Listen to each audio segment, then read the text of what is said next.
Excellency, then we can wrap up. Thank you so much, Your Excellency, for being. You can do it better than you're doing. Master. Virtually not move. The passage from Africa to the Caribbean and the Americas typically took between 80 to 90 days.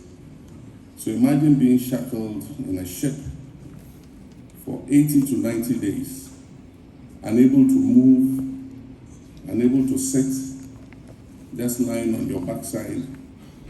They come with a little food, open your mouth and slap something into your mouth. You are forced to swallow in order that you can survive.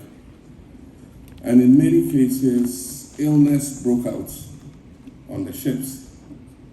And when people were too ill to continue the passage, in order not to spread whatever illness they were suffering from, they were thrown overboard in what was called the Middle Passage.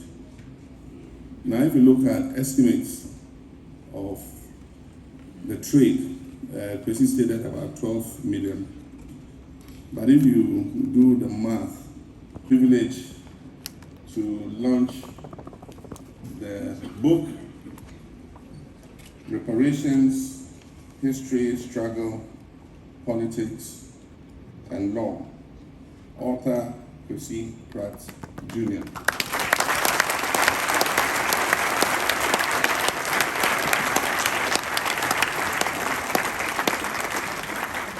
Why? Today, no fireworks. They have some. When presidents go anywhere and they make a pledge or they promise something to happen here or do this here, you know who pays it? The Chief of Staff. So my comrade is launching his book. I can afford to be generous because the Chief of Staff will pay. So I'll buy the first copy for 200,000. And yes.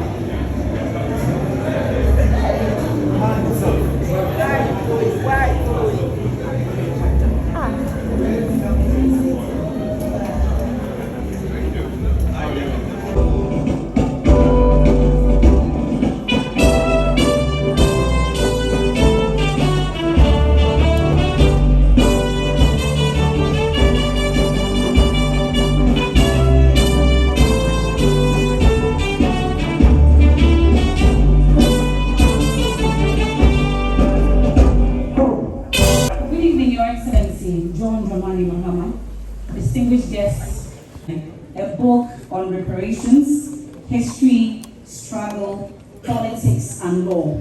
We are live at the Omania Hall. You will meet Omani, when you Omania Blawo. You can respond. You don't know how to respond. Or you can respond to Obake. And into the hands of the Almighty God, we commit this program, and we pray that you will ensure a success of our fairs tonight. We gather here tonight not only to celebrate the launch of this important intellectual control and the contracts signed in foreign tongues.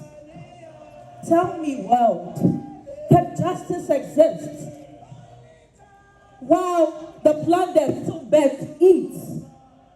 Can peace live in a house built on other people's land?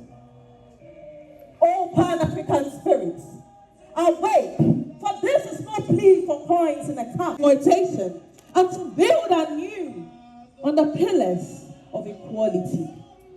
Reparations means schools where there was none, hospitals. You can do it better than you're doing. Master.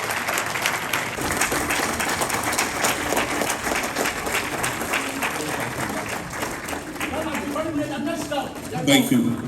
Thank you. Kindly resume your seats.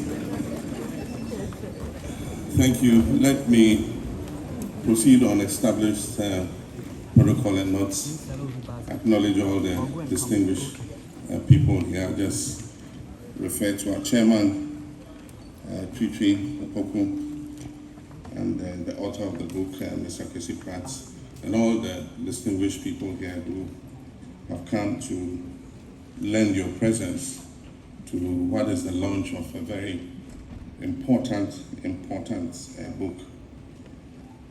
Kwesi said a few things, and he said that the issue of reparations is not just about monetary compensation, it's about history. It's about recognizing the grievous harm that was done to the content of Africa by the slave trade.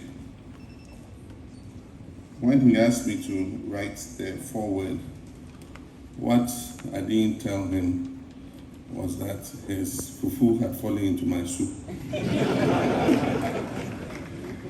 Because from 2023, I got an invitation to Nova Scotia. Why I was invited, I didn't really understand. But it was a conference of African universities studying reparations. And so in 2023, that's where my interest in the issue of reparations was ignited. And so he didn't know I was stepping on the stone when he came and said, "Can you write the foreword for my book on reparations?" Of course, I was gradually becoming a scholar myself on the issue of reparations, so I gladly accepted. And I had come called in. In those days when they baptized you, they discarded your native name. So we don't have on the record what the actual native name was, but she was baptized in the castle. And once you were baptized in the castle, you were supposed to live a pure Christian life. She was bitten by a cat, and the injury was festering. And so, I mean, like all Africans would do, she went to a herbalist to see if she could get a cure for the cat bite. And somebody went and reported her that she had gone to a fetish priest. And so they accused her of witchcraft. And they had a court in the castle. So the trial started in Elmina Castle. And the appellate body was in Portugal. And so at a point, the judiciary in Elmina Castle decided to refer the case to the appellate body in Portugal. And so she was transported to Portugal to continue her trial. And so she was found guilty of witchcraft, but she was given a light sentence, and the sentence was Christian re-education. And so she had to undergo Christian re-education to cement her faith.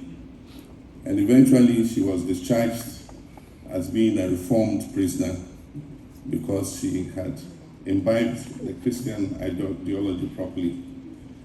But she wasn't brought back to Elmina. She was abandoned in Portugal until she died. So these are just individual examples, but they are living examples of the humiliation the African person faced in the period of the slave trade. Cabral has done a beautiful review of the book, and Kwesi also spoke. And all of them mentioned the Middle Passage. The slaves, when you go to the castle, we go there as a tourist experience to educate ourselves, but also to enjoy a day out. But we cannot imagine the unspeakable horror that our people had to go through. Those castles. And you see the door of no return. They show you this is the door of no return. And once you went through that arc, you were loaded onto a canoe. The ships were offshore, and they took you onto the ship. And for those of you who have studied history and the slave trade, you would see designs of how the slaves were packed.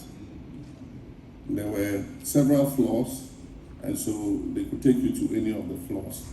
They tied the men separately, the women separately, the younger teenagers, infants separately. And the shackles were on the floor, and so you had to lie down, and your hands were shackled, your legs were shackled, and so you could virtually not move. The passage from Africa to the Caribbean and the Americas typically took between 80 to 90 days. So imagine being shackled in a ship for 80 to 90 days, unable to move, unable to sit, just lying on your backside. They come with a little food, open your mouth and slap something into your mouth. You are forced to swallow in order that you can survive. And in many cases, illness broke out on the ships. And when people were too ill to continue the passage, in order not to spread whatever illness they were suffering from, they were thrown overboard in what was called the Middle Passage. Now, if you look at estimates of the trade, Kwesi stated about 12 million. But if you do the math, 600 slaves at the time. And it is estimated that there were about 36,000 slave voyages between 1514 and 1866. So if you look at 36,000 slave voyages with an average of 400 to 600, the estimate will be much higher than 12 million. And if you landed your slave vessel with 20 to 30% loss, that was acceptable. And so if 36,000 slave voyages with almost close to 20 million people were carried across, and there was a loss, acceptable loss of 20 to 30%, then you are looking at deaths of between 3 and 4 million people who didn't get to the destination. And the horror of the slave trade was felt on both sides of the Atlantic. Families that lost their parents, both mothers and fathers. And so a lot of children were orphaned because their fathers and mothers were enslaved and forcibly removed. And so on the other side, relatives who were torn from their families forever and had to be auctioned, and there was a slave market. They tied you to a stake, and the white plantation owners would come and inspect, open your mouth, look at your teeth to see if any of your teeth are falling out, raise your armpits and all that. I mean, just like you buy a sheep in the market, used to one sentence and things like that, that is also revisionism. But even in terms of the slave trade, there's revisionism going on in this country. And not in this country, in this world. I don't know how many of you have visited the Smithsonian in America. I have. And it is such a beautiful documentation of American history. It starts from the early period of America, when it was only the Indians there, how they arrived there, how they settled, their way of life, and their beautiful exhibits. And then it moves from that period to when the migrants started coming from Ireland and other places, the Pilgrim Fathers and all of them, and settled on the West Coast. It also captures the early building of the railways. It captures the slave trade in detail and has exhibits on the slave trade. It captures how there was a push from the west to the east coast and how the Indians were dispossessed of their land. But it also has a lot of modern exhibits. The Apollo moon landing, the exhibits are there. The first computer that was built, you would learn about it. And so there's a lot to learn. And if you have been following the news, recently somebody said, this has too many negative stories. That is revisionism. And so if you go to the Smithsonian, you come out depressed. But that is your history. That is the truth.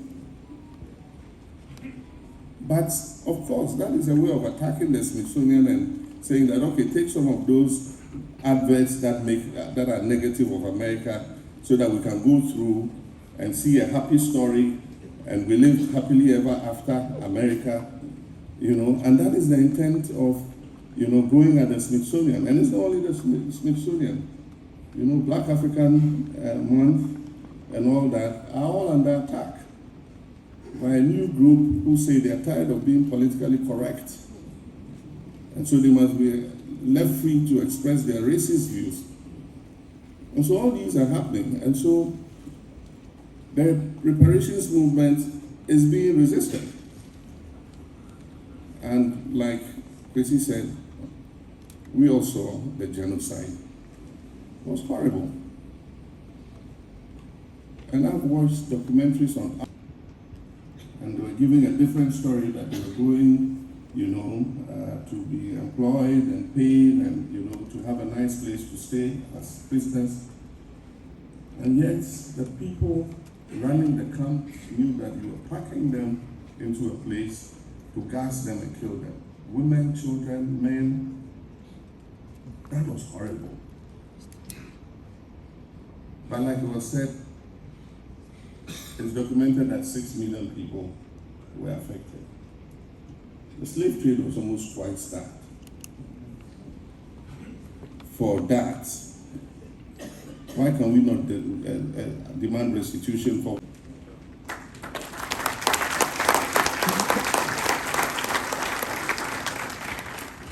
And today, in the world, there's still genocide.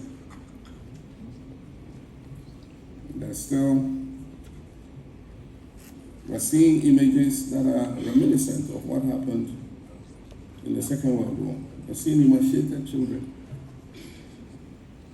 We're seeing people being starved slowly. We're seeing people being displaced. We're seeing people whose homeland is being converted to be turned into a Riviera. And we must have the courage.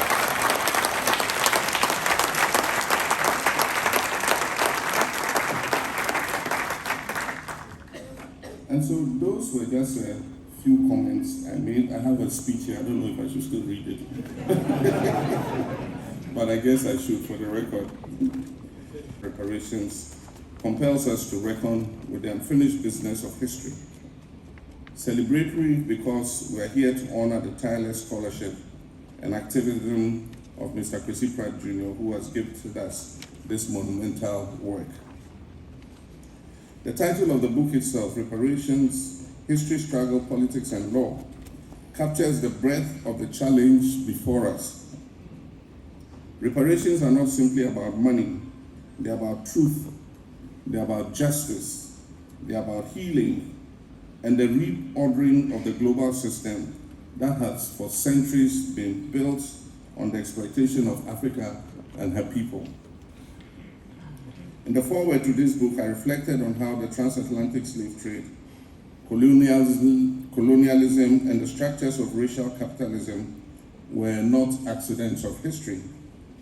They were deliberate and coordinated systems of plunder supported by religious edicts enforced by colonial armies and legitimized by political institutions.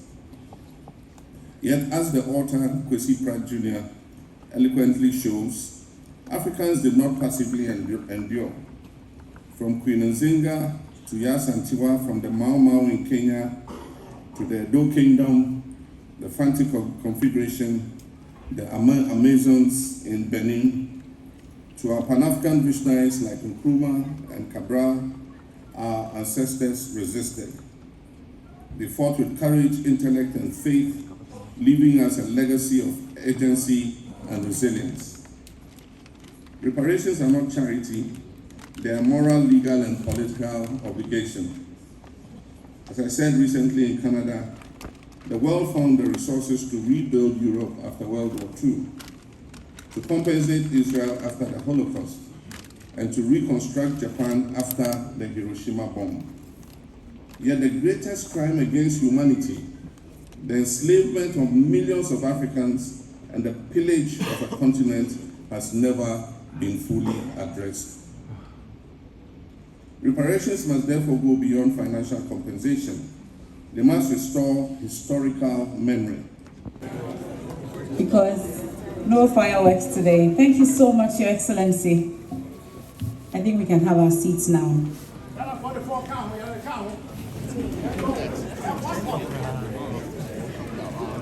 The moment is here. The book has been finally launched. And at this point, everyone will need a copy. And so I'm bringing up the first 10 copies, nicely packaged. Please, can we bring the first 10 copies? Excellency, I see your ministers here. Abubakar Sadiq is here. Well, I'll go on and mention all, but please bring up the first 10 copies, Your Excellency. I know that you've done what you have to do back door. But please, do I have your permission, Mr. Chairman, to start with this? When presidents go anywhere and they make a pledge or they promise something to happen here or do this here, you know who pays it? The Chief of Staff. So my comrade is launching his book. I can afford to be generous because the Chief of Staff will pay. So I'll buy the first copy for 200,000. And Your Excellency, does your appointees, presidential staffers, ministers, do they have your permission to pledge and buy? Not close to 200,000, but 100,000. They are not as rich as other ministers, but at least they have permission. Please, once again, a round of applause for the President. Our first copy going for 200,000. And is going to the President of the Republic of Ghana, John Dramani Mahama. Kwesi, should we see all the President? 8 more copies, please. The President says you have his permission. So let's do this. Ministers, please. Members of the diaspora. Business people, we should finish with the businessmen first, eh? Okay, so that when the President leaves, then the ministers can start pledging. Okay, so 8 small copies. Businessmen or representative, music in the background, please.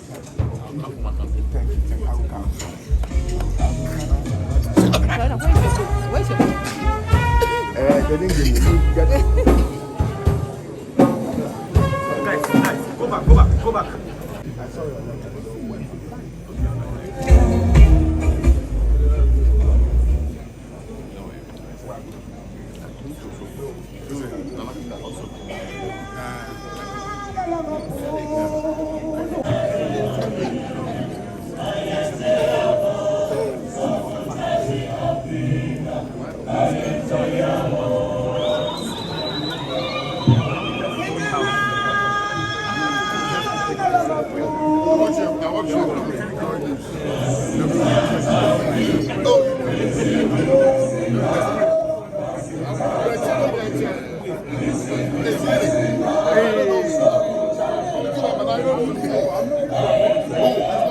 We haven't closed yet. We're only seeing of His Excellency. Then we can wrap up. Thank you so much, Your Excellency, for being a part of the program.